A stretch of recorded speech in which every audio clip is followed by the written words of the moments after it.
ಆ, ನೀವು ಯಾವತ್ತಾದರೂ ಯಾರಿಂದಾದರೂ ಗಿಫ್ಟನ್ನು ಪಡೆದುಕೊಂಡಿದ್ದೀರಾ? Gift Any gift. ಏನಾದರೂ ಗಿಫ್ಟ್ಗಳನ್ನು ಬಹುಮಾನವನ್ನು ಹೊಂದಿಕೊಂಡಿದ್ದೀರಾ? Okay, have you received a financial gift from anybody? ಯಾರಿಂದಾದರೂ ನೀವು ಹಣ ಪಡೆದುಕೊಂಡಿದ್ದೀರಾ ಗಿಫ್ಟ್ ಆಗಿ?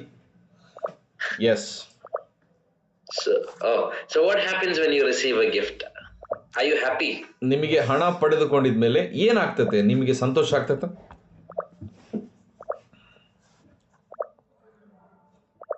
Okay, so I've heard many people say I was blessed with the offering today. ನಾನು ಈ ರೀತಿಯಲ್ಲಿ ಕೇಳಿಸ್ಕೊಂಡಿದ್ದೇನೆ, ನನಗೆ ಬಹಳ ಆಶೀರ್ವಾದ ಹೊಂದಿದ್ದೇನೆ, ನಾನು ಒಳ್ಳೆ ಕಾಣಿಕೆಯನ್ನು ಪಡೆದುಕೊಂಡಿದ್ದೇನೆ. I was in need of something, brother. ನನಗೆ ಏನೋ ಕೊರತೆ ಇತ್ತು brother. So somebody came and gave an envelope. ಯಾರೋ ಬಂದು ನನಗೆ ಒಂದು ಎನ್ವೆಲಪ್ ಕೊಟ್ಟರು. I got one offering. ನನಗೆ ಒಂದು ಒಳ್ಳೆ ಒಂದು ಆಫರಿಂಗ್ ಸಿಕ್ತು. Somebody said I was blessed with a new bike.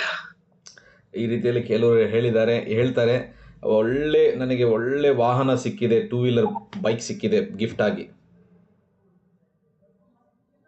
So somebody comes to a church in a big car. ಯಾರಾದರೂ ದೊಡ್ಡ ಕಾರಲ್ಲಿ ಸಭೆಗೆ ಬಂದಾರಂದ್ರೆ we feel, oh, he's got lots of money.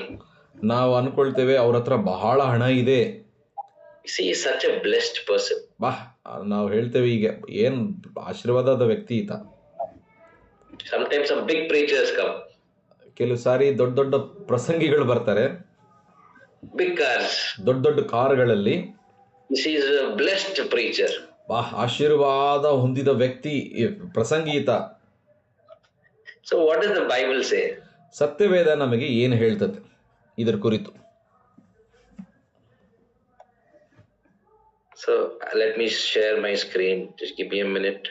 ನಾನು ಸ್ಕ್ರೀನ್ ಅನ್ನು ಶೇರ್ ಮಾಡ್ತೇನೆ, ಸ್ವಲ್ಪ ಸಮಯ ಕೊಡ್ರಿ.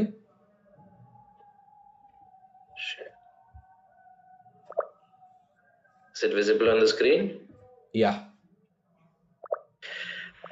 Can you read? Sorry, can somebody read Acts 20 verse 35? ಯಾರಾದರೂ ಒಬ್ಬರು ಅಪೊಸ್ತಲ ಕೃತ್ಯಗಳು 20ನೇ ಅಧ್ಯಾಯ 35ನೇ ವಚನ ಯಾರಾದರೂ ಓದ್ರಿ ಬೇಗ.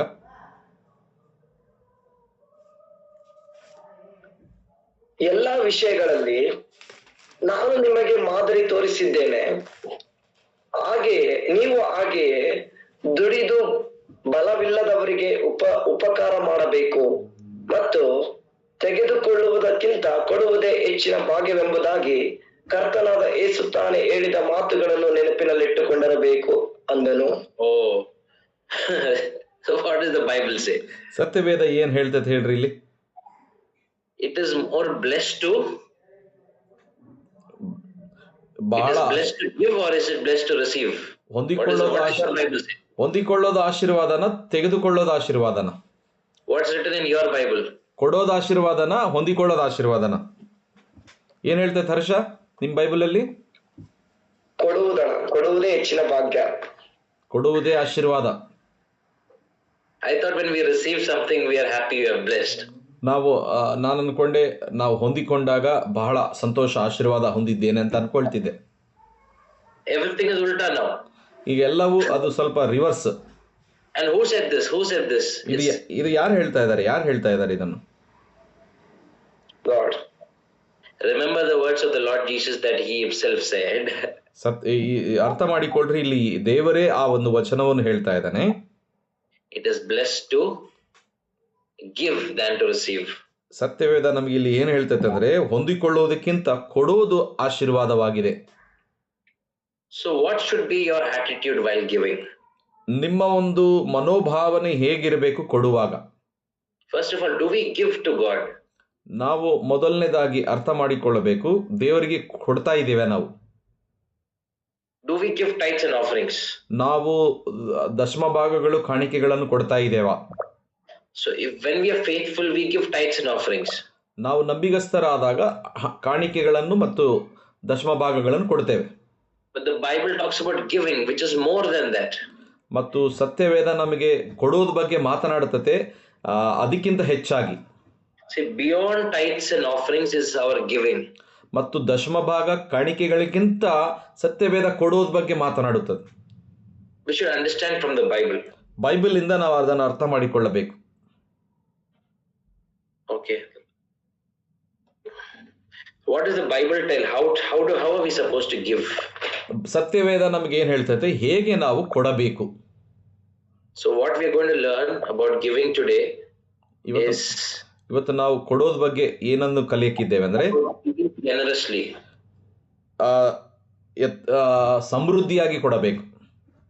Okay, we are going to learn about the attitudes of giving, advantages of giving, amount to give, approach to giving, and places for giving. ಮತ್ತು ನಾವು ಕೊಡುವ ಮನೋಭಾವನದ ಬಗ್ಗೆ ನಾವು ಕಲಿಯಕ್ಕಿದ್ದೇವೆ, ಹೇಗೆ ಕೊಡಬೇಕು ಅನ್ನೋದು ಕಲಿಯಕ್ಕಿದ್ದೇವೆ, ಎಲ್ಲಿ ಕೊಡಬೇಕು ಅನ್ನೋದು ಕಲಿಯಕ್ಕಿದ್ದೇವೆ. So what is our attitude when we give to God? ಮತ್ತು ನಾವು ದೇವರಿಗೆ ಕೊಡುವಾಗ ನಮ್ಮ ಮನೋಭಾವನೆ ಏನಾಗಿರ್ತದೆ. See, what is the atmosphere in the church when we usually give offerings? ಮತ್ತು ನಾವು ಸಭೆಯಲ್ಲಿ ಯಾವ ವಾತಾವರಣ ಇರ್ತದೆ ನಾವು ಕೊಡುವಾಗ. Is it a worshipful attitude? ಅದು ಒಂದು worship to God? ನಾವು ಆರಾಧನೆಯ ಮನೋಭಾವದಲ್ಲಿ ನಾವು ಕೊಡ್ತೇವಾ? Do we give it prayerfully? ಪ್ರಾರ್ಥನೆ ಪೂರ್ವಕವಾಗಿ ನಾವು ಕೊಡ್ತೇವಾ? Do we give it out of gratitude? ಮತ್ತು ದೇವರಿಗೆ ಕೃತಜ್ಞತೆಯಿಂದ ನಾವು ಕೊಡ್ತೇವಾ? Or we just give because the offering bag is coming? ಮತ್ತು ಏನೋ ಕಾಣಿಕೆ ಚೀಲ ಬರ್ತಾ ಇದೆ ಅಂತ ಸುಮ್ಮನೆ ಹಂಗೆ ಕೊಡ್ತೇವಾ? What is our attitude towards giving? ಮತ್ತು ಕೊಡುವಾಗ ನಮ್ಮ ಮನೋಭಾವನೆ ಹೇಗಿರ್ತದೆ? See, giving is a worshipful experience. ಮತ್ತು ಕೊಡುವುದು ಅದು ಒಂದು ಆರಾಧನೆಯ ಒಂದು ಅನುಭವ. So it is more than just putting some money in the offering bag. ಮತ್ತು ಆ ಒಂದು ಕಾಣಿಕೆ ಚೀಲದಲ್ಲಿ ಹಾಕುವುದಕ್ಕಿಂತ ಹೆಚ್ಚಾದದ್ದು.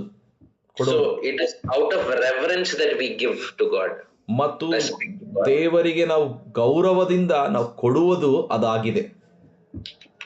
Okay, so now what we have to learn is the attitude towards giving. Attitude of giving. ಮತ್ತು ನಾವು ಇವಾಗ ಕಲಿಯಕ್ಕೆ ಏನಿದ್ದೇವೆ ಅಂದ್ರೆ ಕೊಡುವಾಗ ನಮ್ಮ ಮನೋಭಾವನೆ ಹೇಗಿರಬೇಕು.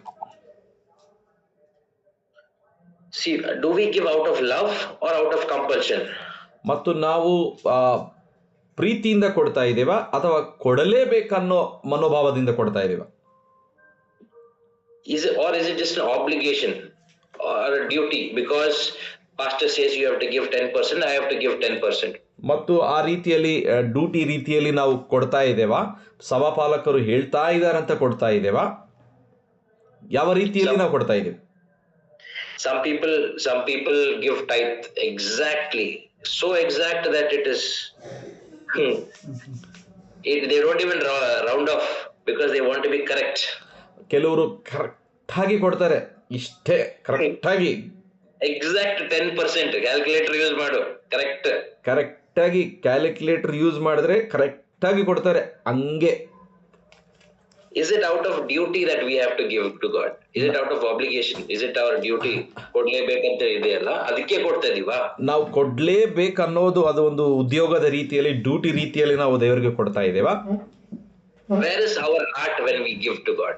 ನಾವು ದೇವರಿಗೆ ಕೊಡುವಾಗ ನಮ್ಮ ಹೃದಯ ಎಲ್ಲಿರ್ತದೆ? Okay, how did God give? Okay, ಈಗ ನಾವು ನೋಡಿಕೊಳ್ಳೋಣ ದೇವರು ಹೇಗೆ ಕೊಡ್ತಾನೆ. John 3:16. Most of you know the scripture. John 3:16. ಮತ್ತು ಯೋಹಾನ 3:16ನೇ ವಚನ ನಮ್ಮೆಲ್ಲರಿಗೆ ಗೊತ್ತಿರುವ ವಚನ ಇದು. God so loved the world that he gave his only begotten son. ಮತ್ತು ದೇವರು ಈ ಲೋಕವನ್ನು ಎಷ್ಟೋ ಪ್ರೀತಿ ಮಾಡಿ ತನ್ನ ಒಬ್ಬನೇ ಮಗನನ್ನು ನಮಗೋಸ್ಕರ ಕೊಟ್ಟಿದ್ದಾನೆ. See, in God's economy, the attitude of giving is more important than the amount. ಮತ್ತು ಕೊಡುವುದಕ್ಕಿಂತ ಕೊಡುವ ಮನೋಭಾವನೆ ಬಹಳ ಪ್ರಾಮುಖ್ಯವಾದದ್ದು. How do you give? ಹೇಗೆ ನಾವು ಕೊಡಬೇಕು? You give out of love. ನೀವು ಪ್ರೀತಿಯಿಂದ ಕೊಡ್ತಾ ಇದ್ದೀರಾ? Do we have the right attitude when you give to God? ನೀವು ಕೊಡುವಾಗ ಸರಿಯಾದ ಮನೋಭಾವನೆ ನಮಗೆ ಇದೆನಾ? See, while giving offering, if you read this scripture that we read earlier, the Lord rebuked the Pharisees. ಮತ್ತು ನೀವು ವಚನಗಳನ್ನು ಅಲ್ಲಿ ಓದುವಾಗ ಅಲ್ಲಿ ದೇವರು ಫರಿಸಾಯರನ್ನು ಗದರಿಸ್ತಾ ಇದ್ದಾನೆ. Because giving without a heart is of no value. ಮತ್ತು ಕೊಡುವಾಗ ನಿಮ್ಮ ಹೃದಯ ಇಲ್ಲ ಅಂದರೆ ಅದು ಯಾವ ಕೆಲಸಕ್ಕೆ ಬರುವುದಿಲ್ಲ. So we're supposed to give cheerfully. ನಾವು ದೇವರಿಗೆ ಕೊಡುವಾಗ ಪ್ರೀತಿಯಿಂದ ಮತ್ತು ಇಷ್ಟದಿಂದ ಕೊಡಬೇಕು. What happens if you don't give? Okay, ಕೊಟ್ಟಿಲ್ಲ ಅಂದ್ರೆ ಏನಾಗ್ತದೆ ಹೇಳ್ರಿ? You can write these scriptures down because sometimes you have to think about these scriptures. ಈಗ ನೀವು ಈ ವಚನಗಳನ್ನು ಬರ್ಕೊಳ್ರಿ, ಇದ್ರ ಕುರಿತು ನೀವು ಸ್ವಲ್ಪ ಆಲೋಚನೆ ಮಾಡಬೇಕು. Because just reading it, you will not get it in. ನೀವು ಹೀಗೆ ಓದ್ತಾ ಇದ್ರೆ ಅದು ಅರ್ಥ ಆಗಲ್ಲ. You have to think about the scripture. You have to meditate on it. ಇದ್ರ ಕುರಿತು ನೀವು ಆಲೋಚನೆ ಮಾಡಬೇಕು, ಇದ್ರ ಕುರಿತು ಧ್ಯಾನ ಮಾಡಬೇಕು ನೀವು. What happens when we as Christians do not give? ನಾವು ಕ್ರೈಸ್ತವರಾಗಿ ಕೊಟ್ಟಿಲ್ಲ ಅಂದ್ರೆ ಏನಾಗ್ತದೆ? It could be the source of unanswered prayer. ನಮ್ಮ ಒಂದು ಪ್ರಾರ್ಥನೆಗಳಿಗೆ ಉತ್ತರಗಳು ಬರದೇ ಇರುವುದಕ್ಕೆ ಅದೊಂದು ವಿಷಯ. Okay, it is provision is partly depending on giving. ಮತ್ತು ಅದು ಒದಗಿಸುವಿಕೆ ಕೊಡುವುದರ ಮೇಲೆ ಅದೊಂದು ಆತುಕೊಂಡಿದೆ, ಭಾಗ ಆಗಿದೆ ಅದು. Okay, the Lord teaches us to give. ಮತ್ತು ದೇವರು ನಮಗೆ ಕಲಿಸ್ಕೊಡ್ತಾನೆ ಕೊಡು ಅಂತ. So how do we give? Out of a cheerful heart. ಹೇಗೆ ನಾವು ಕೊಡ್ತೇವೆ? ಇಷ್ಟಪೂರ್ವಕವಾದ ಹೃದಯದಿಂದ. So we are all first thing about giving, what we think is how much to give. ನಾವು ಬಹಳ ಸಾರಿ ಕೊಡುವಾಗ ಆಲೋಚನೆ ಮಾಡ್ತೇವೆ ಎಷ್ಟು ಕೊಡಬೇಕು. But the most important thing is how we give. ಬಹಳ ಪ್ರಾಮುಖ್ಯವಾದದ್ದು ಏನಂದ್ರೆ ನಾವು ಹೇಗೆ ಕೊಡಬೇಕು ಅನ್ನೋದು.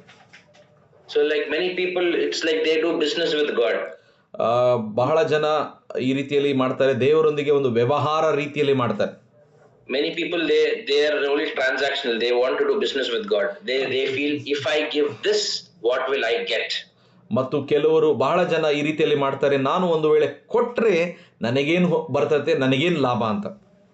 If I give this much to God, I will be blessed. ಒಂದು ವೇಳೆ ನಾನು ದೇವರಿಗೆ ಇಷ್ಟು ಕೊಟ್ರೆ ನಾನು ಆಶೀರ್ವದಿಸಲ್ಪಡ್ತೇನೆ, ಈ ರೀತಿಯಲ್ಲಿ ಅನ್ಕೊಳ್ತಾರೆ. This is selfish giving.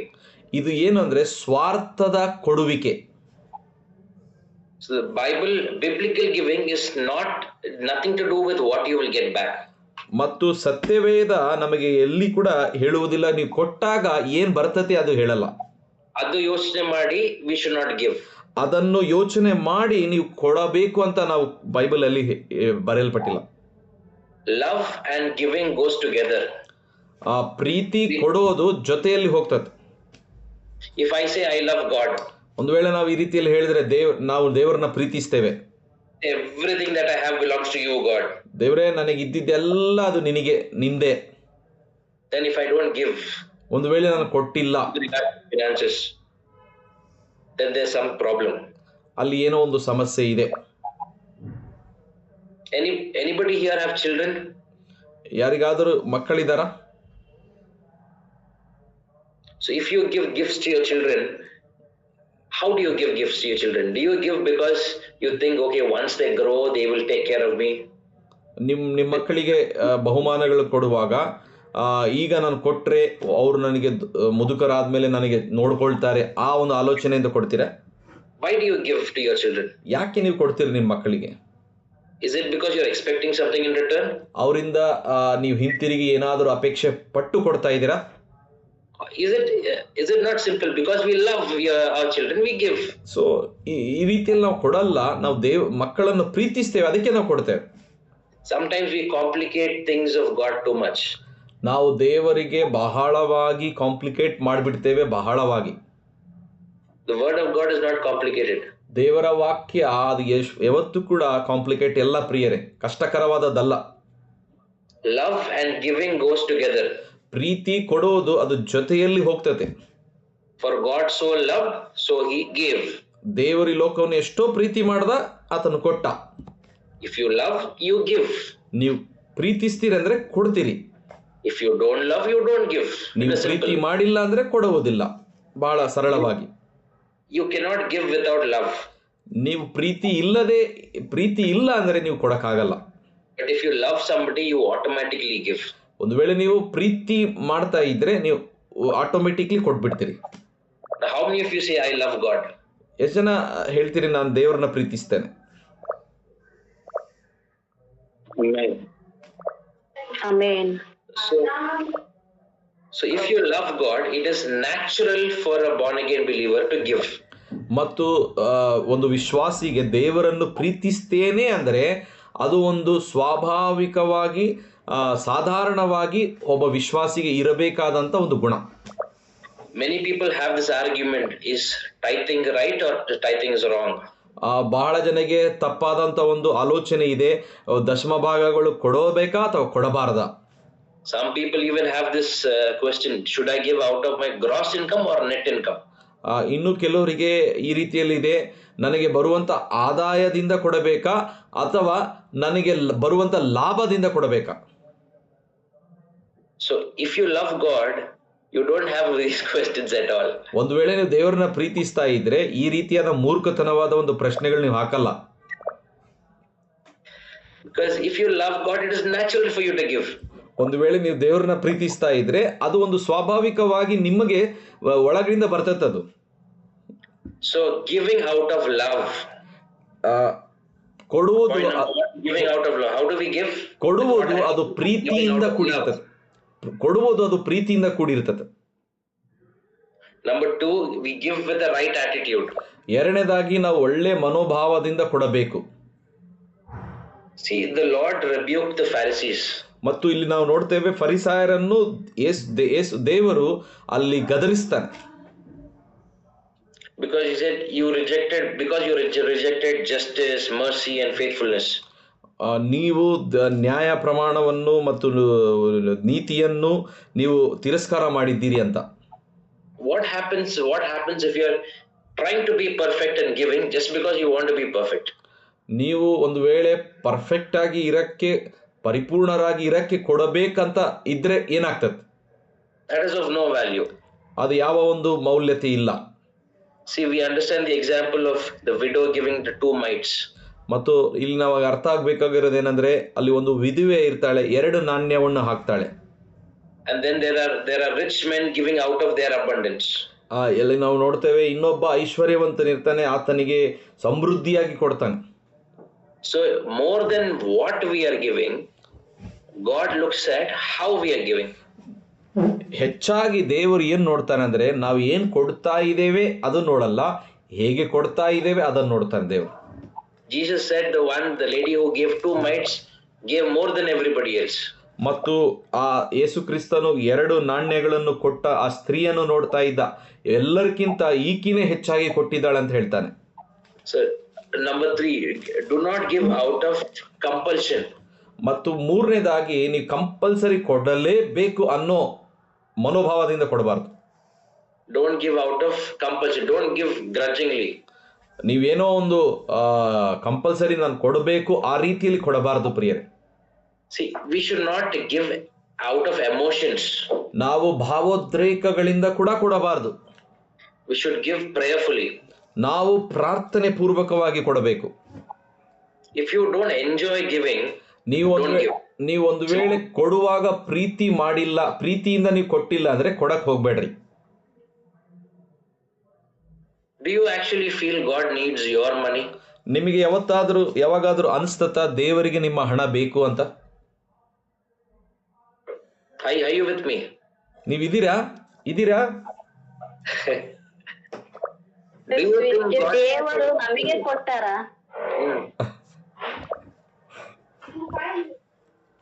See, do you feel God requires your money? ನಿಮಗೆ ಅನಿಸ್ತತಾ ದೇವರಿಗೆ ನಿಮ್ಮ ಹಣ ಬೇಕಾಗಿದೆನಾ? Because it was never your money in the first place. ಯಾಕಂದ್ರೆ ಮೊದಲನೇ ಸ್ಥಾನದಲ್ಲಿ ನಿಮ್ಮ ಹಣ ಇಲ್ಲ. Whether or not you give to God, there is no lack for God. ನೀವು ಕೊಡ್ರಿ ಬಿಡ್ರಿ, ದೇವರಿಗೆ ಯಾವ ಕೊರತೆನೇ ಇಲ್ಲ. The work of God will continue whether you give or not. ನೀವು ಕೊಟ್ಟಿಲ್ಲ ಅಂದ್ರೆ ಕೂಡ ನಡೀತದೆ, ಕೊಟ್ರೆ ಕೂಡ ನಡೀತದೆ ದೇವರ ಕೆಲಸ. God's kingdom is not in a crisis. ದೇವರ ರಾಜ್ಯ ಅದು ಯಾವತ್ತೂ ಕೂಡ ಸಾಲದಲ್ಲಿ ಇಲ್ಲ. It is always in abundance. ಅದು ಯಾವಾಗ್ಲೂ ಸಮೃದ್ಧಿಯಿಂದ ಕೂಡಿರ್ತದೆ. Amen. So if you are giving out of compulsion, if you are giving forcefully, don't give. ಒಂದು ವೇಳೆ ನೀವು ಕಂಪಲ್ಸರಿಯಾಗಿ ನಾನು ಕೊಡಬೇಕು ಅನ್ನೋ ಆಲೋಚನೆಯಿಂದ ಇದ್ರೆ ಕೊಡಕ್ಕೆ ಹೋಗ್ಬೇಡ್ರಿ, ಅದನ್ನ ನಿಲ್ಲಿಸ್ಬಿಡ್ರಿ. Because God says give cheerfully. ಸತ್ಯವೇದ ಹೇಳ್ತತೆ, ಇಷ್ಟಪೂರ್ವಕವಾಗಿ ನೀವು ಕೊಡ್ರಿ, ಸ್ವ ಇಚ್ಛೆಯಿಂದ ಕೊಡ್ರಿ. How are we supposed to give? Giving cheerfully. ನಾವು ಹೇಗೆ ಕೊಡಬೇಕಾದ್ರೆ ಸಮೃದ್ಧಿಯಾಗಿ ಇಷ್ಟದಿಂದ ಕೊಡಬೇಕು. Okay, so what are the advantages of giving? ಕೊಡುವುದರಲ್ಲಿರುವಂಥ ಲಾಭಗಳು ಏನು? Many people think many people give because they want to get something from God. ಬಹಳ ಜನ ಕೊಡ್ತಾರೆ. ಯಾಕೆ ಕೊಡ್ತಾರೆ ಅಂದ್ರೆ ಏನೋ ದೇವರಿಂದ ಬರ್ತತೆ ಅಂತ ಕೊಡ್ತಾರೆ. You feel you give this much, you get that much. ಒಂದು ವೇಳೆ ಇಷ್ಟು ಕೊಟ್ರೆ ಇಷ್ಟು ಹೊಂದ್ಕೊಳ್ತೇನೆ. Are we giving out of thinking you will get an advantage out of God? ನೀವೇನೋ ಆ ರೀತಿಯಲ್ಲಿ ಕೊಡ್ತಾ ಇದ್ದೀರಾ, ನಾನೇನಾದರೂ ಕೊಟ್ಟರೆ ದೇವರು ನನಗೆ ಏನೋ ಇದಕ್ಕಿಂತ ಹೆಚ್ಚಾಗಿ ಕೊಡ್ತಾನೆ, ಆ ರೀತಿಯ ಮನೋಭಾವದಿಂದ ಕೊಡ್ತಾ ಇದ್ದೀರಾ? What is your heart behind giving? ನೀವು ಕೊಡುವಾಗ ನಿಮ್ಮ ಹೃದಯದ ಸ್ಥಿತಿ ಏನು? The first advantage of giving is your intimacy. You increase in your intimacy with God. ನೀವು ಕೊಡುವುದು ಮೊದಲನೇದು ಏನು ಅಂದ್ರೆ ದೇವರೊಂದಿಗೆ ನಿಮ್ಮ ಒಂದು ನಿಕಟವಾದ ಸಂಬಂಧವನ್ನು ಬೆಳೆಸ್ಕೊಳ್ತಾ ಇದ್ದೀರಿ. What happens when you give? ನೀವು ಕೊಡುವಾಗ ಏನಾಗ್ತದೆ ಹೇಳ್ರಿ? You increase in your intimacy with God. ನೀವು ಕೊಡುವಾಗ ದೇವರೊಂದಿಗೆ ನಿಮಗಿರುವಂತ ಒಂದು ಸಂಬಂಧವನ್ನು ಹೆಚ್ಚಿಸಿಕೊಳ್ತಾ ಇದ್ದೀರಿ. And then what happens when you give? ನೀವು ಕೊಡುವಾಗ ಏನಾಗ್ತದೆ? You increase in character. ನಿಮ್ಮ ಒಂದು ಗುಣ ಲಕ್ಷಣೆಯನ್ನು ನೀವು ಬೆಳೆಸ್ಕೊಳ್ತಾ ಇದ್ದೀರಿ. What happens when you give? ನೀವು ಕೊಡುವಾಗ ಏನಾಗ್ತದೆ? You increase in heaven. ನೀವು ಪರಲೋಕದಲ್ಲಿ ಹೆಚ್ಚಿಸಿಕೊಳ್ತಾ ಇದ್ದೀರಿ. Can you read Matthew 6:20? ಯಾರಾದರೂ ಮತ್ತಾಯ 6:20 ವಚನ ಓದ್ತೀರಾ? 6ನೇ ಅಧ್ಯಾಯ 20ನೇ ವಚನ. ಆದರೆ ಪರಲೋಕದಲ್ಲಿ ಗಂಟು ಮಾಡಿ ಇಟ್ಟುಕೊಳ್ಳಿರಿ, ಅಲ್ಲಿ ಅದು ನುಸಿ ಹಿಡಿದು ಕಿಲುಬು ಹತ್ತಿ ಕೆಟ್ಟು ಹೋಗುವುದಿಲ್ಲ, ಅಲ್ಲಿ ಕಳ್ಳರು ಕನ್ನ ಕೊರೆಯುವುದೂ ಇಲ್ಲ, ಕದಿಯುವುದೂ ಇಲ್ಲ. Okay, so treasures in heaven. ಪರಲೋಕದಲ್ಲಿ ಸಂಪತ್ತು. Then what do we get via giving? Last point, increase on earth. ಕೊನೆಯದಾಗಿ ನಾವು ಇದನ್ನು ನೋಡಿಕೊಳ್ಳೋಣ, ಭೂಲೋಕದಲ್ಲಿ ಅದು ಹೆಚ್ಚಿಸಿಕೊಳ್ಳೋದು. God is not against prosperity. ದೇವರು ಆ ಒಂದು ಸಂಪತ್ತು ಅಥವಾ ಸಮೃದ್ಧಿಯ ವಿರುದ್ಧವಾಗಿ ಇಲ್ಲ. God wants you to prosper. ದೇವರಿಗೆ ಇಷ್ಟ ನೀವು ಸಮೃದ್ಧರಾಗಿರೋದು. But being prosperous is a side effect of something else. You don't seek money. ಮತ್ತು ನಾವು ಸಮೃದ್ಧರಾಗಿ ಇರಕ್ಕೆ ಹುಡುಕೋದು ಅವಶ್ಯಕತೆ ಇಲ್ಲ. We should not go after money. ನಾವು ಹಣದ ಹಿಂದೆ ಹೋಗೋದು ಅವಶ್ಯಕತೆ ಇಲ್ಲ. Can somebody read Proverbs 11:24 and 25? ಜ್ಞಾನೋಕ್ತಿಗಳು 11:24-25ನೇ ವಚನ ಯಾರಾದರೂ ಓದ್ತೀರಾ?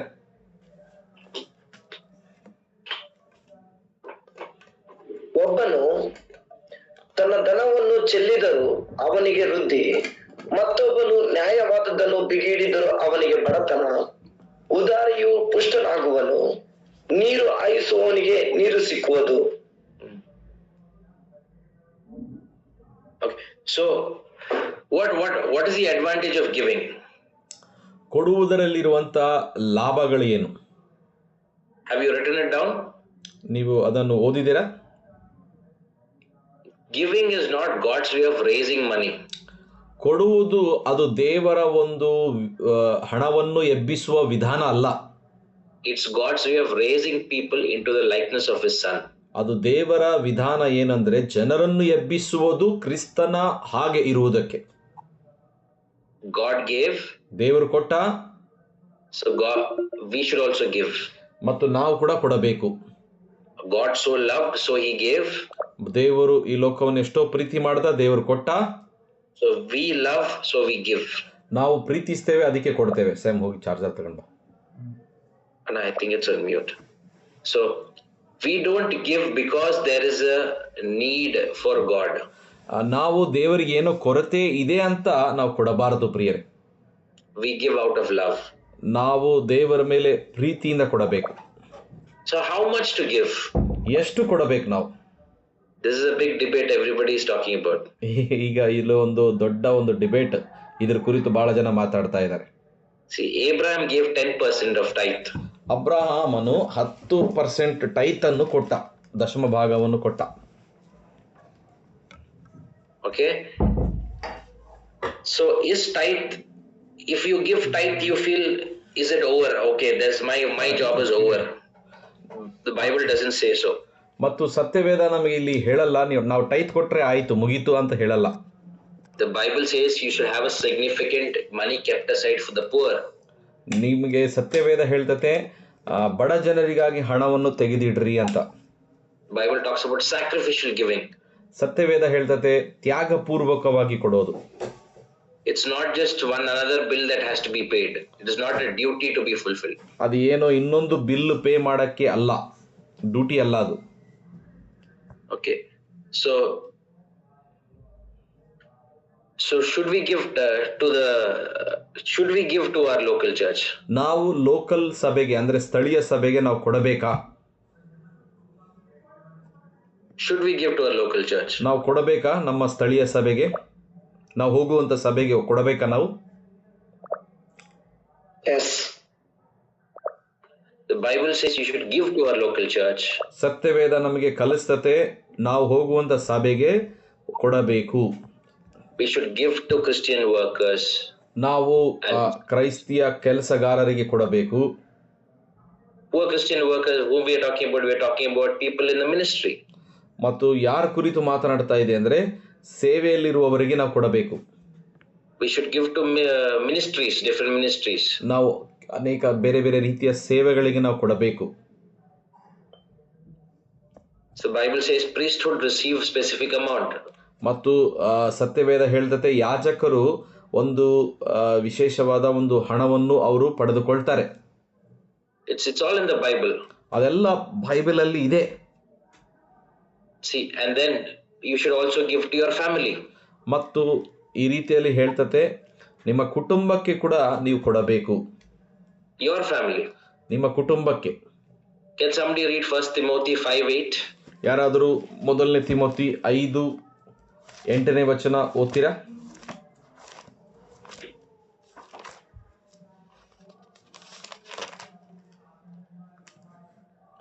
ಯಾವನಾದರೂ ಸ್ವಂತವರನ್ನು ವಿಶೇಷವಾಗಿ ತನ್ನ ಮನೆಯವರನ್ನು ಸಂರಕ್ಷಿಸದೆ ಹೋದರೆ ಅವನು ನಂಬಿಕೆಯನ್ನು ಅಲ್ಲಗಳೆದವನನ್ನು ನಂಬದವನಿಗಿಂತ ಕೆಟ್ಟವನೂ ಆಗಿದ್ದಾನೆ. If you don't take care of your own family, ನಿಮ್ಮ ಮನೆಯನ್ನೇ ನೀವು ಸರಿಯಾಗಿ ನೋಡಿಕೊಂಡಿಲ್ಲ ಅಂದ್ರೆ you're worse than an unbeliever. ನೀವು ಅವಿಶ್ವಾಸಿಗಳಿಗಿಂತ ನೀವು ಬಹಳ ವಿಚಿತ್ರವಾದವರು. So we feel okay, everything belongs to God. ನಮಗೆ ಒಳ್ಳೆ ರೀತಿಯಲ್ಲಿ ಅನಿಸುತ್ತೆ ಎಲ್ಲವೂ ದೇವರದೇ. So we only do ministry. ನಾವು ಓನ್ಲಿ ಸೇವೆ ಮಾಡೋಣ. You don't take care of your family. ನಿಮ್ಮ ಕುಟುಂಬವನ್ನು ನೀವು ನೋಡ್ಕೊಂಡಿಲ್ಲ ಅಂತ ಅನ್ಕೊಳ್ರಿ. Is that a biblical approach? ಅದು ಒಂದು ದೈವಿಕವಾದ ಒಂದು ವಿಷಯನ? No. The Bible talks about taking care of your own family. ಸತ್ಯವೇದ ನಮಗೆ ಹೇಳ್ತತೆ ನಿಮ್ಮ ಸ್ವಂತ ಮನೆಯನ್ನು ನೀವು ನೋಡಿಕೊಳ್ಳಿರಿ ಅಂತ. We should also give to the poor. ನಾವು ಬಡ ಜನರಿಗೆ ಕೂಡ ಕೊಡಬೇಕಂತ ಹೇಳ್ತದೆ. We should give to our parents, to our spiritual mentors. ನಮ್ಮ ತಂದೆ ತಾಯಿಗಳಿಗೆ ಕೊಡಬೇಕು, ನಮ್ಮ ಆತ್ಮಿಕ ನಾಯಕರಿಗೆ, ನಮ್ಮನ್ನು ಬೆಳೆಸುವವರಿಗೆ ಕೊಡಬೇಕು. Are you writing down? ನೀವು ಬರೆದುಕೊಳ್ತಾ ಇದ್ದೀರಾ? Because of lack of time, I'm unable to read every scripture for you. ನಮಗೆ ಸಮಯ ಇಲ್ಲದ ಕಾರಣ ನಾನು ಎಲ್ಲ ವಚನಗಳನ್ನು ಓದ್ತಾ ಇಲ್ಲ, ನೀವು ಬರೆದುಕೊಳ್ಳ್ರಿ ದಯಮಾಡಿ. Okay, what should be your approach towards giving? ನೀವು ಕೊಡುವಾಗ ನಿಮ್ಮ ಒಂದು ಆಲೋಚನೆಗಳು ಏನು? ನೀವು ಕೊಡುವಾಗ ನಿಮ್ಮ ಕೊಡುವ ವಿಧಾನ ಏನು? Can somebody read 1 Corinthians 16:2? ಮೊದಲನೇ ಕೊರಿಂಥಿ 16ನೇ ಅಧ್ಯಾಯ 2ನೇ ವಚನವನ್ನು ನಾವು ಓದಿಕೊಳ್ಳೋಣ ಪ್ರಿಯರೇ.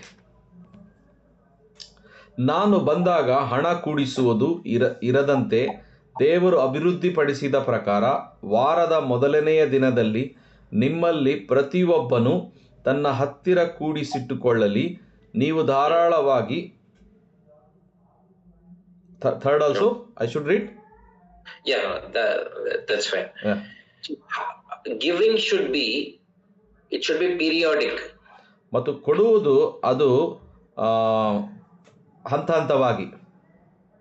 See, the Bible says the first day of every week. ಅದು ಅಲ್ಲಿ ಸತ್ಯವೇದ ನಮಗೆ ಹೇಳ್ತದೆ ವಾರದ ಮೊದಲನೇ ದಿವಸ. Some people get payment weekly. ಕೆಲವರು ವಾರಕ್ಕೊಂದ್ಸಾರಿ ಆ ಒಂದು ಆದಾಯವನ್ನು ಪಡೆದುಕೊಳ್ತಾರೆ. Some people get monthly. ಕೆಲವರು ತಿಂಗಳಿಗೆ ಒಂದ್ಸಾರಿ. But however it should be periodic.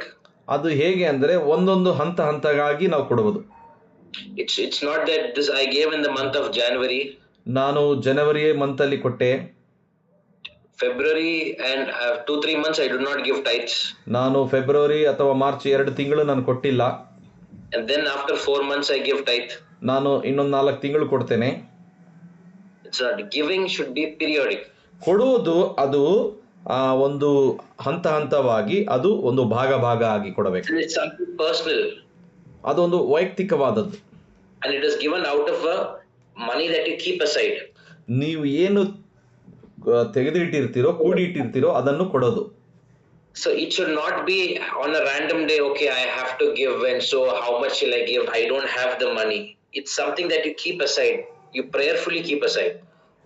ಏನೋ ನಿಮಗೆ ಆಲೋಚನೆ ಬಂದಾಗ ನನ್ನ ಹತ್ರ ಐತೆ ನಾನು ಕೊಡಬೇಕು, ಆ ರೀತಿಯಲ್ಲ. ನಿಮಗೆ ಬಂದಿದ್ರಲ್ಲಿ ನೀವು ತೆಗೆದಿಡಬೇಕು, ತೆಗೆದಿದ್ದನ್ನು ನೀವು ಕೊಡಬೇಕು. Giving should be a priority. ಕೊಡುವುದು ಅದು ಬಹಳ ಆದ್ಯತೆಯ ಆಗಿದೆ. The Bible says honor the Lord with your wealth. ಮತ್ತು ಸತ್ಯವೇದ ನಮ್ಗೆ ಹೇಳ್ತತೆ, ನಿಮ್ಮ ಒಂದು ಧನದಿಂದ, ಐಶ್ವರ್ಯದಿಂದ ದೇವರನ್ನ ಗೌರವಿಸಿರಿ. It should be premeditated. ಅದೇನಂದ್ರೆ ನೀವು ಮುಂಚಿತವಾಗಿಯೇ ಆಲೋಚನೆ ಮಾಡೋದು. It should be without pride. ಅದು ಗರ್ವ ಇಲ್ಲದೆ ನೀವು ಅದನ್ನು ಮಾಡಬೇಕು. It should not be to show somebody that you are giving this much money. ಏನೋ ಜನರಿಗೆ ತೋರ್ಸಕ್ಕೆ ಕೊಡಬೇಕು ಅನ್ನೋದಲ್ಲ. Okay? So, beginning your monthly budget. ತಿಂಗಳಿನ ನಿಮ್ಮ ಒಂದು ಹಣ, ಒಂದು budget. How do you know how much to give? ನಿಮಗೆ ಹೇಗೆ ಗೊತ್ತಾಗ್ತದೆ ಎಷ್ಟು ಕೊಡಬೇಕು ಅಂತ? Each of you, what I request you, you should always have a monthly budget. ಪ್ರತಿಯೊಬ್ಬರು ತಿಂಗಳಿನ ಆ ಒಂದು ಬಜೆಟ್, ನೀವು ಆ ಹಣವನ್ನು ಮಾಡಬೇಕು, ಬಜೆಟ್ ಮಾಡಬೇಕು. Many people fail not because they have not read the Bible, but because they don't apply. ಬಹಳ ಸಾರಿ ನಾವು ಬೈಬಲ್ ಓದಿಲ್ಲ ಅಂತಲ್ಲ, ನಾವು ಓದಿದ್ದನ್ನು ಸರಿಯಾಗಿ ಅದನ್ನು ಅಪ್ಲೈ ಮಾಡಲ್ಲ, ಅನುಸರಿಸಲ್ಲ, ಅದಕ್ಕೆ ಇದು ಆಗ್ತದೆ.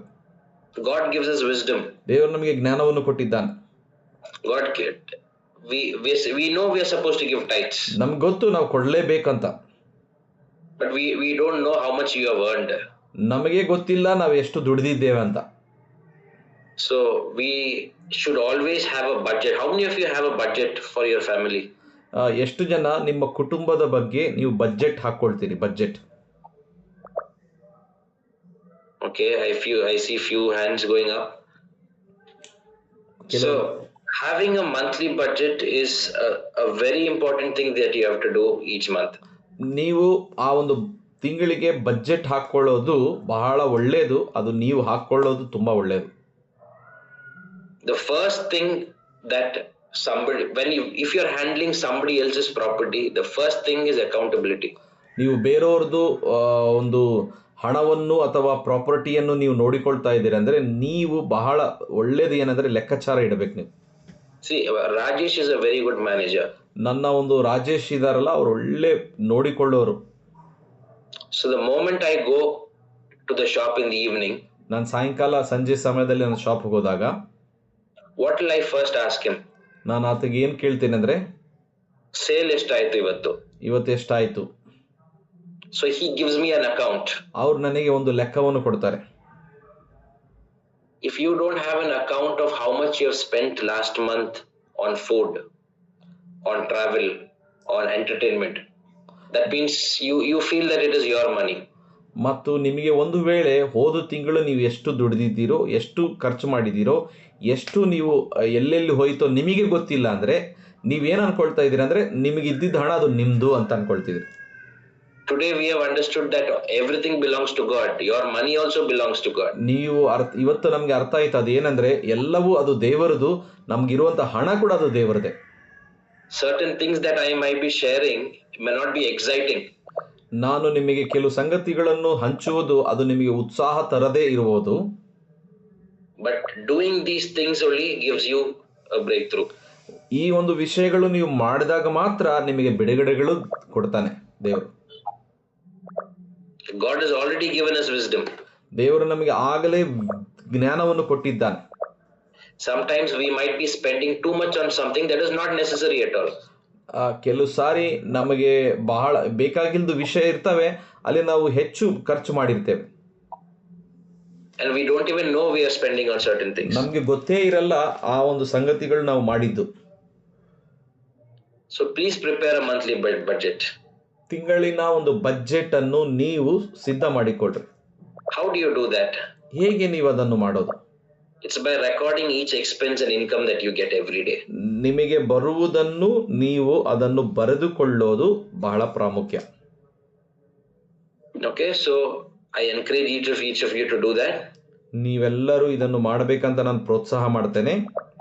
I can share an Excel sheet to Pastor Basha. He can share it to all of you.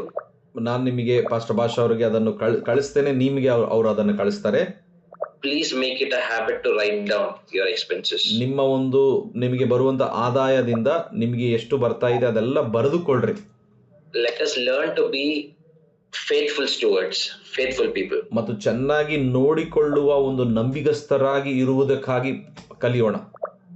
Okay, what else does the Bible tell? The Bible also talks about work. ಮತ್ತು ಸತ್ಯವೇದ ನಮಗೆ ಕೆಲಸದ ಕುರಿತು ಏನು ಹೇಳ್ತದೆ? How are we supposed to work? ನಾವು ಹೇಗೆ ಕೆಲಸ ಮಾಡಬೇಕು?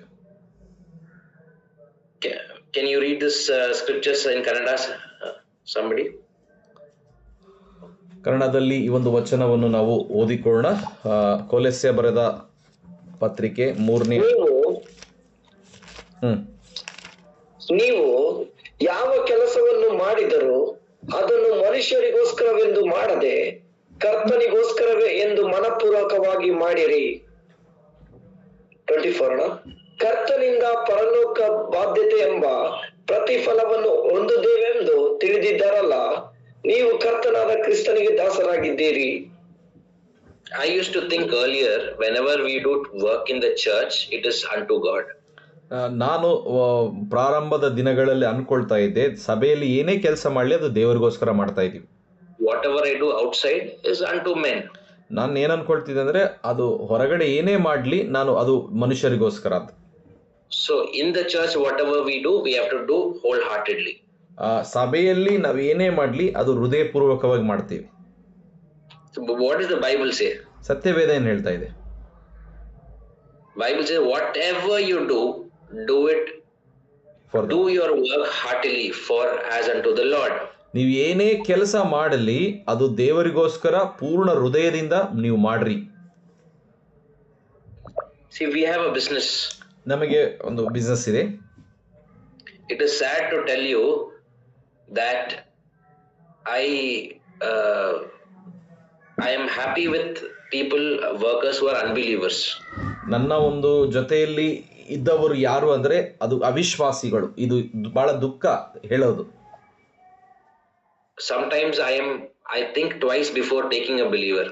ನಾನು ಕೆಲವು ಸಾರಿ ವಿಶ್ವಾಸಿಗಳನ್ನು ತೆಗೆದುಕೊಳ್ಳಬೇಕಂದ್ರೆ 2 ಸಾರಿ ಆಲೋಚನೆ ಮಾಡ್ತೀನಿ. ಈಗ I don't have any personal thing against anybody. ಮತ್ತು ಯಾವುದು ನನಗೆ ವೈಯಕ್ತಿಕವಾಗಿ ಯಾವುದರ ಜೊತೆ ತೊಂದರೆ ಇಲ್ಲ. But sometimes believers, they don't understand this thing in the Bible, this verse in the Bible. ಕೆಲವು ಸಾರಿ ವಿಶ್ವಾಸಿಗಳು ಈ ವಚನವನ್ನು ಬೈಬಲ್ ಅಲ್ಲಿ ಇದ್ದಿದ್ದನ್ನು ಅರ್ಥ ಮಾಡಿಕೊಳ್ಳಲ್ಲ. They feel, okay, this is our church, Rohit Anna, no, so it's no problem. ನಾವು ಕೆಲವು ಸಾರಿ ಅನ್ಕೊಳ್ತೇವೆ ಇದು ನಮ್ಮ ಸಭೆ ಅಲ್ಲ, ರೋಹಿತ್ ಅಣ್ಣ ಅಲ್ಲ, ಈ ರೀತಿಯಲ್ಲಿ No problem. So they tend to take advantage. ಅವರು ಅಡ್ವಾಂಟೇಜ್ ತಗೊಳ್ಳಕ್ಕೆ ಪ್ರಾರಂಭ ಮಾಡ್ತಾರೆ. So how are we supposed to work? ಹೇಗೆ ನಾವು ಕೆಲಸವನ್ನು ಮಾಡಬೇಕು? It should be out of sincerity. ಅದು ಏನಂದರೆ ಯಥಾರ್ಥತೆಯಿಂದ ನಾವು ಮಾಡಬೇಕು. Okay, so who instituted work? God instituted work. ಯಾರು ಈ ಕೆಲಸವನ್ನು ನಿರ್ಧಾರ ಮಾಡಿದ್ದಾರೆ? ದೇವರೇ ನಿರ್ಧಾರ ಮಾಡಿದ್ದಾನೆ ಈ ಕೆಲಸವನ್ನು. So we might think, okay, we are only supposed to pray.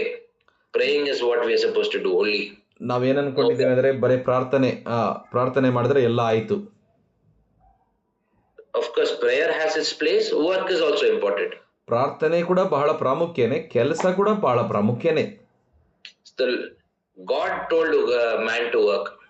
ದೇವರೇ ಹೇಳ್ದ ಮನುಷ್ಯನು ಕೆಲಸ ಮಾಡು ಅಂತ. Okay.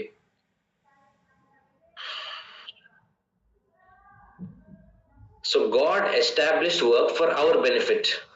ದೇವರು ಕೆಲಸವನ್ನು ಯಾಕೆ ಸ್ಥಿರಪಡಿಸಿದ ಅಂದ್ರೆ ನಮ್ಮ ಒಂದು ಲಾಭಕ್ಕಾಗಿ. It develops our character. ನಮ್ಮ ಗುಣಲಕ್ಷಣೆಯನ್ನು ಅದು ಬೆಳೆಸಕ್ಕೆ. Okay. And God gives us, who gives us skills to do work? It's God who gives us skills. ಯಾರು ಈ ಒಂದು Skill ಕೊಡ್ತಾರೆ. God gives us the skill to do the work. ಕೆಲಸ ಮಾಡಕ್ಕೆ ದೇವರೇ ನಮಗೆ ಸ್ಕಿಲ್ಸ್ ಅನ್ನು ಕೊಡ್ತಾನೆ. Okay, so and also God gives us success. ಮತ್ತು ದೇವರೇ ನಮಗೆ ಪ್ರತಿಫಲವನ್ನು ಕೊಡ್ತಾನೆ. Okay, so we work unto the Lord. ನಾವು ಮಾಡ್ತಾ ಇರೋದು ದೇವರಿಗೋಸ್ಕರ. So what happens if we are lazy? ಒಂದು ವೇಳೆ ನೀವು ಸೋಮಾರಿ ಇದ್ರೆ ಏನಾಗ್ತದೆ? Okay, this we have to read. ಇದನ್ನು Okay. ನಾವು ಓದಬೇಕು. Very important. Point number 1, poverty. ಮೊದಲನೇದು ಏನಂದ್ರೆ ನಾವು ಸೋಮಾರಿಗಳು ಆಗಿದ್ರೆ ಮೊದಲನೇದು ಬರೋದು ಬಡತನ. This is what the Bible says. ಇದೇ ಸತ್ಯವೇದ ನಮಗೆ ಹೇಳ್ತತೆ. ಬರ್ಕೊಡ್ರಿ ವಚನಗಳು. And this is true. ಇದು ನಿಜ. If you are lazy, ಒಂದು ವೇಳೆ ನೀವು ಸೋಮಾರಿ ಇದ್ರೆ you pray but you will be poor. ನೀವು ಪ್ರಾರ್ಥಿಸ್ತೀರಿ ಆದರೆ ನೀವು ಬಡವರಾಗಿರ್ತೀರಿ. If you are lazy, ನೀವು ಒಂದು ವೇಳೆ ಸೋಮಾರಿ ಆಗಿದ್ರೆ you will have difficulties. ನಿಮಗೆ ಅನೇಕ ತೊಂದರೆಗಳಿರ್ತವೆ. If you are lazy, ನೀವು ಒಂದು ವೇಳೆ ಸೋಮಾರಿ ಇದ್ರೆ you will have death. ನಿಮಗೆ ಮರಣ ಕೂಡ ಆಗಬಹುದು. So what happens if you are hard working? ಒಂದು ವೇಳೆ ನೀವು ಚೆನ್ನಾಗಿ ಕಷ್ಟ ಬಿದ್ದು ಕೆಲಸ ಮಾಡುವವರಾಗಿದ್ರೆ You will get sufficient provision. ನೀವು ನಿಮಗೆ ಬೇಕಾಗಿದ್ದು ಒದಗಿಸುವಿಕೆ ನೀವು ಹೊಂದಿಕೊಳ್ತೀರಿ. You will get wealth. ಸಮೃದ್ಧಿಯನ್ನು ಹೊಂದಿಕೊಳ್ತೀರಿ. Okay, so now if you have a business, ಈಗ ನಿಮಗೆ ಒಂದು ವ್ಯಾಪಾರ ಇದೆ. if you have people under you working, ನಿಮ್ ಕೆಳಗಡೆ ಕೆಲಸ ಮಾಡೋರು ಇದ್ದಾರೆ. or if there is somebody working with you in your house, ನಿಮ್ಮ ಮನೆಯಲ್ಲಿ ಯಾರೋ ನಿಮ್ಮ ಜೊತೆಯಲ್ಲಿ ಯಾರೋ ಕೆಲಸ ಮಾಡ್ತಾ ಇದ್ದಾರೆ. what is your responsibility? ನಿಮ್ಮ ಒಂದು ಪ್ರತಿಕ್ರಿಯೆ ಏನು? It is serve your employees. ನಿಮ್ಮ ಒಂದು ಕೆಲಸ ಮಾಡುವವರಿಗೆ ನೀವು ಸೇವೆ ಮಾಡ್ತೀರಿ. You have to pay them for fair wage. ನೀವು ಅವ್ರಿಗೆ ಬೇಕಾಗಿರೋದು ಎಲ್ಲವನ್ನು ಕೊಡ್ತೀರಿ. Don't take advantage of people who are working for you. ನಿಮಗೋಸ್ಕರ ಕೆಲಸ ಮಾಡುವವರಿಗೆ ನೀವು ಅಡ್ವಾಂಟೇಜ್ ತಗೋಬೇಡ್ರಿ. Amen. Amen. Sometimes it's tough, but this is the word of the Lord. ಬಹಳ ಕಷ್ಟ ಇದು ಆದ್ರೆ ಸತ್ಯವೇದ ನಮ್ಗೆ ಇದನ್ನು ಹೇಳ್ತದೆ. Honesty, faithfulness. ಮತ್ತು ಯಥಾರ್ಥತೆ, ನಂಬಿಗಸ್ತಿಕೆ. So if you're working somewhere, what is your attitude? You should be honest. You should be honest. You should be faithful. ನೀವು ಒಬ್ಬರಿಗೆ ಬೇರೆ ಕಡೆ ಕೆಲಸ ಮಾಡ್ತಾ ಇದ್ರೆ ನೀವು ಅಲ್ಲಿ ಯಥಾರ್ಥವಾಗಿರ್ಬೇಕು, ನಂಬಿಗಸ್ತರಾಗಿರ್ಬೇಕು. You should honor your employer, your boss. ನೀವು ಎಲ್ಲಿ ಕೆಲಸ ಮಾಡ್ತಾ ಇದ್ದೀರೋ ನಿಮ್ಮ ಒಂದು ಓನರ್ಗೆ, ನಿಮ್ಮ ಒಂದು ಯಜಮಾನರಿಗೆ ನೀವು ಗೌರವ ಕೊಡಬೇಕು. I've heard many people talk very bad things about their bosses. ನಾನು ಕೇಳಿದ್ದೇನೆ ಅವರ ಒಂದು ಬಾಸ್ಗಳ ಬಗ್ಗೆ ಬಹಳ ಕೆಟ್ಟದ್ದು ಮಾತಾಡೋದು. We are not supposed to do that. We are supposed to honor them. ನಾವು ಇದನ್ನು ಮಾಡಬಾರದು ಪ್ರಿಯರೇ, ನಾವು ಅವರನ್ನ ಗೌರವಿಸಬೇಕು. Whether we are working in a ministry or whether we are working outside. ನಾವು ಸೇವೆಯಲ್ಲಿ ಕೆಲಸ ಮಾಡ್ತಾ ಇರಬಹುದು ಅಥವಾ ಹೊರಗಡೆ ಮಾಡ್ತಾ ಇರಬಹುದು. You're supposed to honor your leaders and your bosses. ನಿಮ್ಮ ಒಂದು ಎಲ್ಲಿ ಕೆಲಸ ಮಾಡ್ತಾ ಇದ್ರೋ ಆ ಯಜಮಾನರಿಗೆ ಮತ್ತು ನಿಮ್ಮ ನಾಯಕರಿಗೆ ಸಭೆಯಲ್ಲಿ ನೀವು ಗೌರವಿಸಬೇಕು. We should honor our fellow employees also. ನಮ್ಮ ಜೊತೆಯಲ್ಲಿ ಕೆಲಸ ಮಾಡೋರಿಗೆ ಕೂಡ ನಾವು ಗೌರವಿಸಬೇಕು. Okay, then does the Bible talk about saving? ಸತ್ಯವೇದ ನಮಗೆ ಇಲ್ಲಿ ಹೇಳ್ತತ ನಾವು ಕೂಡಿಸಿಡೋದು ಹಣವನ್ನು. Does the Bible talk about investments? ಮತ್ತು ಸತ್ಯವೇದ ಬಂಡವಾಳದ ಬಗ್ಗೆ ಮಾತನಾಡ್ತತ Or only about tithes and offerings? ಅಥವಾ ಬರೇ ಕಾಣಿಕೆ ಮತ್ತು ದಶಮ ಭಾಗದ ಬಗ್ಗೆ ಮಾತಾಡ್ತದ? Okay, there's one verse we can read. Proverbs 21 verse 5. ಮತ್ತು ಜ್ಞಾನೋಕ್ತಿಗಳು 21:5 ವಚನವನ್ನು ಓದಿಕೊಳ್ಳೋಣ. ಜ್ಞಾನೋಕ್ತಿ ಶ್ರಮಶೀಲರಿಗೆ ಒಳ್ಳೆಣ. Yes, please. ಶ್ರಮಶೀಲರಿಗೆ ತಮ್ಮ ಯತ್ನಗಳಿಂದ ಸಮೃದ್ಧಿ, ಆತುರ ಪಡುವವರಿಗೆಲ್ಲರಿಗೆಲ್ಲ ಕೊರತೆಯೇ. Okay. So the scripture encourages savings. ಸತ್ಯವೇದ ನಮಗೆ ಇಲ್ಲಿ ಏನ್ ಪ್ರೋತ್ಸಾಹ ಮಾಡ್ತೈತೆ ಅಂದ್ರೆ ಕೂಡಿಸಿಡೋದು. The wise man saves for his future. ಜ್ಞಾನಿಯಾದಂಥ ವ್ಯಕ್ತಿ ತನ್ನ ಒಂದು ಭವಿಷ್ಯತ್ತಿಗಾಗಿ ಕೂಡಿಸಿಡ್ತಾನೆ. But the foolish man spends whatever he gets. ಆದರೆ ಮೂರ್ಖನು ಅವನಿಗೆ ಬರುವುದೆಲ್ಲ ಖರ್ಚು ಮಾಡಿಬಿಡ್ತಾನೆ.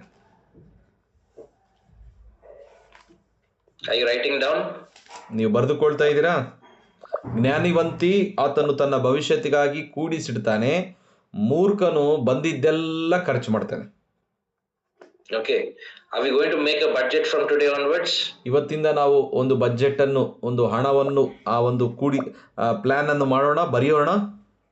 Shall we do this? ನಾವು ಮಾಡೋಣ ಇದನ್ನು.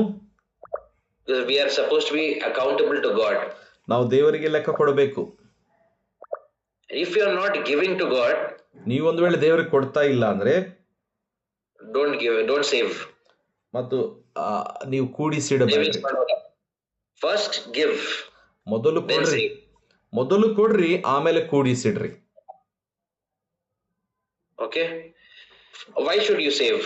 ಯಾಕೆ ನೀವು ಅದನ್ನು ಕೂಡಿಸಿಡಬೇಕು? For unexpected emergencies. ನಿಮಗೆ ಗೊತ್ತಿಲ್ಲದೆ ಇರುವಂತ ಒಂದು ಕೆಲವು ಎಮರ್ಜೆನ್ಸಿಗಳು ಇರ್ತವೆ. Some major purchases that you need to do. ಏನೋ ನಿಮ್ಗೆ ಬಹಳ ಪ್ರಾಮುಖ್ಯವಾದದ್ದು ಕೊಂಡ್ಕೊಳ್ಳಬೇಕಾಗ್ತದೆ. Sometimes there could be a medical emergency. Health issues. ಕೆಲವು ಸಾರಿ ಆ ಒಂದು ಆರೋಗ್ಯದ ವಿಷಯದ ಬಗ್ಗೆ ಇರ್ತದೆ. Sometimes your friend might be in need. ಕೆಲವು ಸಾರಿ ನಿಮ್ಮ ಸ್ನೇಹಿತರಿಗೆ ಕೆಲವರಿಗೆ ಬೇಕಾಗಿರ್ತದೆ. So we should always keep saving. That is a financial principle. ನಾವು ಯಾವಾಗಲೂ ಅದನ್ನು ಕೂಡಿಸಿಡಬೇಕು, ಯಾಕಂದ್ರೆ ಅದು ಹಣದ ಒಂದು ನಿಯಮವಾಗಿದೆ. Okay. So how do we invest? ಹೇಗೆ ನಾವು ಅದನ್ನು ಬಂಡವಾಳ ಹಾಕೋದು? We should always invest in things that are number one godly and number two it is legal. ಮತ್ತು ಮೊದಲನೇದಾಗಿ ಅದು ದೈವಿಕವಾಗಿರಬೇಕು, ಇನ್ನೊಂದು ಅದು ಏನಂದ್ರೆ ಕಾನೂನು ಪ್ರಕಾರ ಇರಬೇಕು. Once somebody had a question. ನನಗೆ ಒಬ್ಬರು ಪ್ರಶ್ನೆ ಈ ರೀತಿಯಲ್ಲಿ ಕೇಳಿದ್ರು.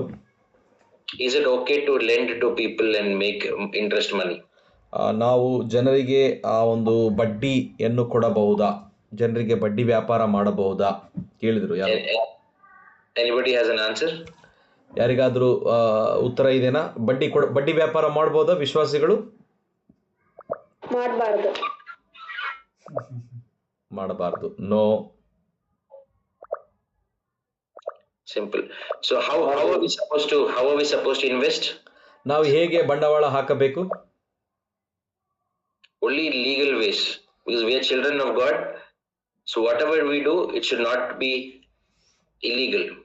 ನಾವು ಏನೇ ಮಾಡಲಿ ಅದು ಒಂದು ಸರಿಯಾದ ಒಂದು ಪದ್ಧತಿ ಇರಬೇಕು, ಅದು ತಪ್ಪಾದ ರೀತಿಯಲ್ಲಿ ನಾವು ಮಾಡಬಾರ್ದು.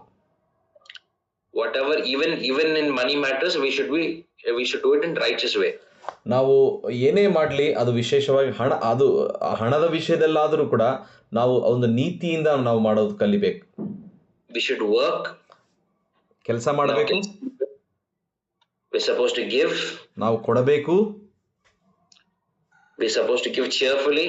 ನಾವು ಸಮೃದ್ಧಿಯಾಗಿ ಕೊಡಬೇಕು. We're supposed to save ನಾವು ಕೂಡಿಸಿಡಬೇಕು. and invest. ನಾವು ಬಂಡವಾಳ ಹಾಕಬೇಕು. So how many of you say, okay, it's a hard question, but how many of you say that you have some amount of money that you owe to somebody? Somebody, ಯಾರ್ಯಾರಿಗೆ some sort of debt, ಸಾಲ ಇದೆ. ಇಲ್ಲಿ ಯಾರಿಗಾದರೂ ಇಲ್ಲಿ ಸ್ವಲ್ಪ ಸಾಲ ಇದೆ ಅನ್ನೋರು ಇದ್ರೆ Some. So, yeah, I can see thumbs ups here. See, it's if you are in debt, ನೀವು ಒಂದು ವೇಳೆ ಸಾಲದಲ್ಲಿದ್ದರೆ we have to pray. ನಾವು ಪ್ರಾರ್ಥಿಸಬೇಕು. Pray for God's wisdom. ದೇವರ ಜ್ಞಾನಕ್ಕಾಗಿ ಪ್ರಾರ್ಥಿಸಬೇಕು. Pray for God's intervention. ದೇವರ ಒಂದು ನಡೆಸುವಿಕೆಗಾಗಿ ಪ್ರಾರ್ಥಿಸಬೇಕು. And we have to work towards getting debt free. ಮತ್ತು ನಾವು ಕೆಲಸ ಮಾಡಬೇಕು. ಆ ಕೆಲಸದಿಂದ ನಮಗಿರುವಂತ ಸಾಲಗಳಿಂದ ಹೊರಗಡೆ ಬರಕ್ಕೆ ಕೆಲಸ ಮಾಡಬೇಕು. Amen. Amen. So it all starts from your heart. ಇದೆಲ್ಲ ನಿಮ್ಮ ಒಂದು ಹೃದಯದಿಂದ ಪ್ರಾರಂಭ ಆಗ್ತದೆ. Do you love money? ನೀವು ಹಣವನ್ನು ಪ್ರೀತಿಸ್ತೀರಾ? What do you feel when you see somebody else having lots of money? ನಿಮಗೆ ಏನನ್ಸುತ್ತೆ ಬೇರೆಯವರಿಗೆ ಹೆಚ್ಚು ಹಣ ಇದ್ದಾಗ? ನಿಮ್ಗೆ ಏನನ್ಸುತ್ತೆ ಬೇರೆಯವ್ರ ಹತ್ರ ಹಣ ಇದ್ದಾಗ? You feel I should need that too. Somebody's got a car, you need that, I need that. ನಮಗೆ ಅನಿಸ್ತತೆ ನಮಗೆ ಬೇಕು, ಅವ್ರು ಯಾರ ಹತ್ರ ಕಾರ್ ಇದೆ ನಮಗೆ ಕೂಡ ಅದು ಬೇಕು ಅಂತ ಅನಿಸ್ತದೆ ನಮಗೆ. What we should understand is it is God who is our provider. ನಮಗೇನು ಅರ್ಥ ಆಗ್ತದೆ? ದೇವರು ನಮ್ಮ ಒಂದು ಒದಗಿಸುವಾತನು ಅಂತ. And God will provide. ಅದು ಮತ್ತು ದೇವರು ಅದನ್ನು ಒದಗಿಸ್ತಾನೆ. We cannot follow two masters. There's only one master you can follow. ನಾವು ಎರಡು ಯಜಮಾನರನ್ನ ಸೇವೆ ಮಾಡಕ್ಕಾಗಲ್ಲ, ದೇವರು ಅಥವಾ ಹಣ. So where is your heart tonight? ಇವತ್ತು ಈ ರಾತ್ರಿ ನಿಮ್ಮ ಹೃದಯ ಎಲ್ಲಿದೆ? Are you after money or are you after God? ನೀವು ಹಣದ ಹಿಂದೆ ಇದ್ದೀರಾ ಅಥವಾ ದೇವರ ಹಿಂದೆ ಇದ್ದೀರಾ? ದೇವರು. So see, there is a lot that the Bible talks about money. ಸತ್ಯವೇದ ಅನೇಕ ಕಡೆ ಹಣದ ಬಗ್ಗೆ ಮಾತಾಡ್ತದೆ. Most of the times it is not whether you know it or not, it's about how you apply it in your lives. ನಿಮ್ಮ ಜೀವಿತದಲ್ಲಿ ನಿಮಗೆ ಗೊತ್ತಿಲ್ಲದೆ ಕೆಲವು ಸಾರಿ ಇರಲ್ಲ ಅದು ಹೇಗೆ ಅದನ್ನು ಅನುಸರಿಸಬೇಕಂತ. We have already read it in the Bible. ನಾವು ಬೈಬಲ್ ಅಲ್ಲಿ ಆಗಲೇ ಓದಿದ್ದೇವೆ ಅದನ್ನು. But it's about applying it in our lives. ಆದರೆ ಈಗ ಪ್ರಾಮುಖ್ಯವಾದದ್ದು ಏನಂದ್ರೆ ಅದನ್ನು ಅನುಸರಿಸಬೇಕು. So are we learning something? ನಾವು ಏನಾದರೂ ಕಲಿತಾ ಇದ್ದೇವಾ? So I got an opportunity to share this. ನನಗೆ ಒಂದು ಅವಕಾಶ ಸಿಕ್ತು ಇದನ್ನು ನಾನು ನಿಮಗೆ ಹಂಚಿಕೊಳ್ಳಕ್ಕೆ. I consider it privilege for me because I am learning too. ನಾನು ಬಹಳ ಸೌಭಾಗ್ಯವಂತವನು. ನಾನು ಇದ್ರ ಕುರಿತು ಕಲ್ತ್ಕೊಂಡಿದ್ದೇನೆ, ಕಲಿತಾ ಇದ್ದೇನೆ. Sometimes God wants me to change and that's why I am getting an opportunity to share this. ದೇವರು ಕೆಲವು ಸಾರಿ ನನಗೆ ಬದಲಾಗು ಅಂತ ಹೇಳ್ತಾನೆ, ಅದಕ್ಕೆ ನನಗೆ ದೇವರು ಈ ಒಂದು ಅವಕಾಶವನ್ನು ತರ್ತಾ ಇದ್ದಾನೆ. So I am learning too. ನಾನು ಕೂಡ ಕಲಿತಾ ಇದ್ದೇನೆ. Can we close in prayer? ನಾವು ಈಗ ಪ್ರಾರ್ಥನೆ ಮಾಡಿ ಈಗ ಮುಗಿಸ್ಕೊಳ್ಳೋಣ. Can somebody pray and close, Pastor?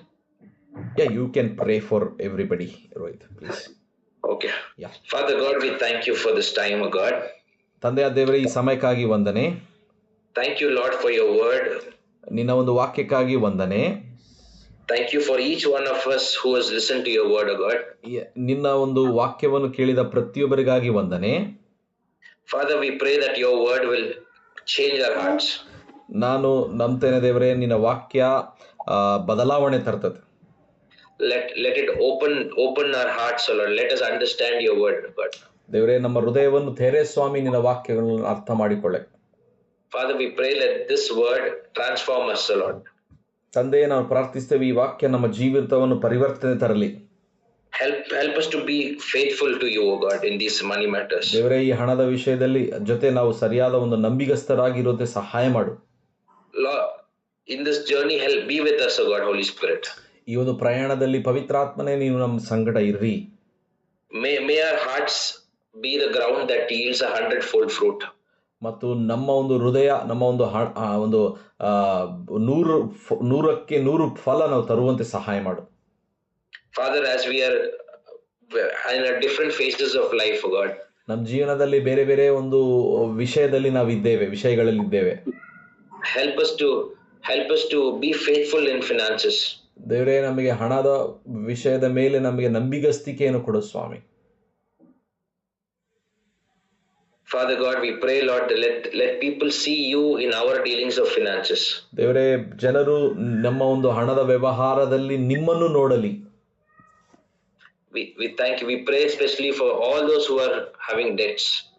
ದೇವರೇ, ಯಾರ್ಯಾರಿಗೆ ಸಾಲ ಇದೆಯೋ ಅವರೆಲ್ಲರಿಗೆ ಬಿಡುಗಡೆ ಸಿಗಲಿ ಅಂತ ನಾವು ಪ್ರಾರ್ಥಿಸ್ತೇವೆ. We pray for deliverance, O God. ನಾವು ಬಿಡುಗಡೆಗಾಗಿ ಪ್ರಾರ್ಥಿಸ್ತಾ ಇದ್ದೇವೆ. Lord, we may learn so many things, but what we have is the God factor. ದೇವರೇ, ನಾವು ಅನೇಕ ವಿಷಯಗಳನ್ನು ಕಲಿತುಕೊಂಡಿದ್ದೇವೆ. ಅದು ಇಲ್ಲಿ ಬಹಳ ಪ್ರಾಮುಖ್ಯವಾದದ್ದೇನೆಂದ್ರೆ ದೇವರ ಒಂದು ವಿಷಯ. So Lord, we put our faith, our trust in you, O Lord. ನಾವು ನಿನ್ನ ಮೇಲೆ ನಂಬಿಕೆ ಇಡ್ತೇವೆ, ನಾವು ನಿನ್ನ ಮೇಲೆ ಭರವಸೆ ಇಡ್ತೇವೆ. We pray that you will have your way in our lives. ನಾವು ಪ್ರಾರ್ಥಿಸ್ತೇವೆ, ನಿನ್ನ ಒಂದು ಮಾರ್ಗಗಳು, ನಿನ್ನ ಒಂದು ಕಾರ್ಯಗಳು, ನಿನ್ನ ಒಂದು ವಿಧಾನಗಳು ಜರಗಲಿ. In Jesus' name. ಯೇಸು ನಾಮದಲ್ಲಿ. Amen. Amen, amen, amen, amen. Thank you Rohit. ಒಂದು ನಿಮಿಷ.